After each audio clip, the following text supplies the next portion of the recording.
Hey everyone. Today we're going to dive into something that's super common but can feel really tough to talk about. Our friendships. Specifically, that weird, quiet feeling you get when you look at people who used to be your whole world, and suddenly something's just off.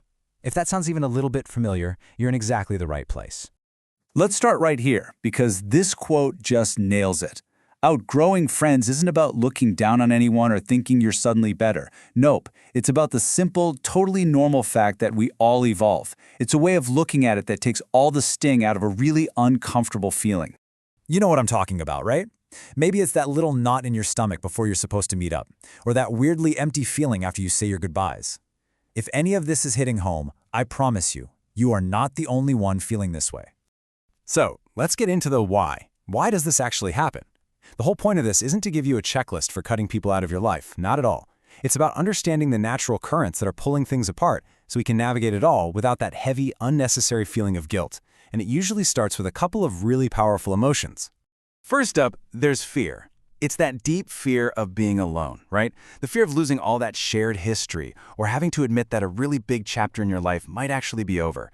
And that fear, man, it can make us cling to friendships that just don't fit anymore. And right on the heels of fear comes its best friend, guilt. You feel guilty for changing, guilty for wanting different things, guilty for not feeling that same spark of excitement you used to. It's this heavy blanket that can make you ask yourself, wait, am I a bad friend? But here's the thing, the real driver behind all of this, it's just change. It's not a personal failing, it's a neutral, totally unavoidable part of being human. We grow, our priorities change, the way we see the world evolves. And just framing it as change, that's the first step to seeing things clearly. Now, what's really cool is that there's a psychological term for this. It's called an identity shift. This isn't some crazy overnight thing where you wake up a different person. It's a slow, quiet process. You're just becoming a new version of yourself as you go through life, collecting new experiences and figuring out what truly matters to you. And this is such a great picture of what that shift actually looks like. You know, maybe the you from a few years ago was all about going out, social events, and keeping conversations light. But the person you're becoming, maybe they're craving a quiet night in, deep talks about goals and dreams, and connections that actually feel meaningful. And it's so important to get this. Neither one is better. They're just different. Okay, so how does this identity shift actually pop up in our day-to-day lives? Let's walk through 7 telltale signs. And as we go through these, try to think of them as clues or observations, not judgments or accusations. This is about what's going on inside of you. First up, the conversations just feel kind of flat. You're stuck talking about the same old things, bringing up stories from years ago, but you never seem to talk about what's really going on in your lives right now. It starts to feel like you're just playing a role instead of genuinely connecting. This is a big one. I want you to pay close attention to how you feel after you hang out with them. The right friendships should leave you feeling energized, seen, and, well, full. If you consistently walk away feeling totally drained, misunderstood, or just empty, that's a major sign that something is out of alignment. Okay, sign number 3 is huge. Your core values just aren't lining up anymore. Maybe you're really focused on your health and wellness, but your friend's social life is still all about late nights and heavy drinking. Or you're becoming passionate about your career or a cause, and they just don't get it. When your fundamental values start to drift apart, the friendship's foundation gets pretty shaky. Do you ever find yourself kind of downplaying your own successes? Like, you don't mention your promotion, or you avoid talking about a new passion because you're worried it'll make them uncomfortable or they might judge you. If you feel like you have to shrink yourself to fit in, that is a crystal clear sign you've outgrown the space. And then there's the moment you realize, wait a second, am I the only one trying here?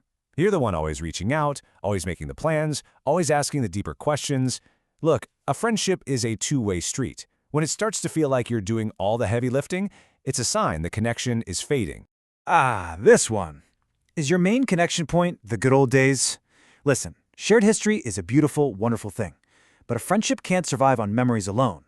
If you have very little in common in the here and now, that bond starts to feel less like a living connection and more like a monument to the past. And finally, maybe the most telling sign of all, you feel a sense of relief when plans get canceled. You actually feel more authentic, more peace, and more like yourself when you're on your own than when you're with them.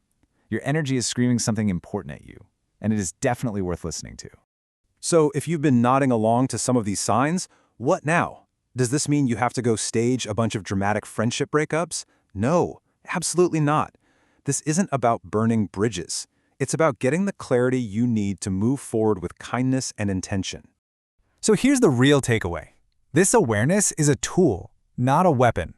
It might mean a daily friend transitions to a wonderful acquaintance you grab coffee with twice a year. It might mean you need to have a really honest, vulnerable conversation. Or it might just mean quietly creating the space in your life for new people who reflect the person you are today. So, I'll leave you with this final thought to chew on. Our friendships are like a mirror. They reflect our values, our energy, our priorities, everything. So, take a good, honest look at that reflection. Does it match the person you are right now? And more importantly, does it match the person you are working so hard to become?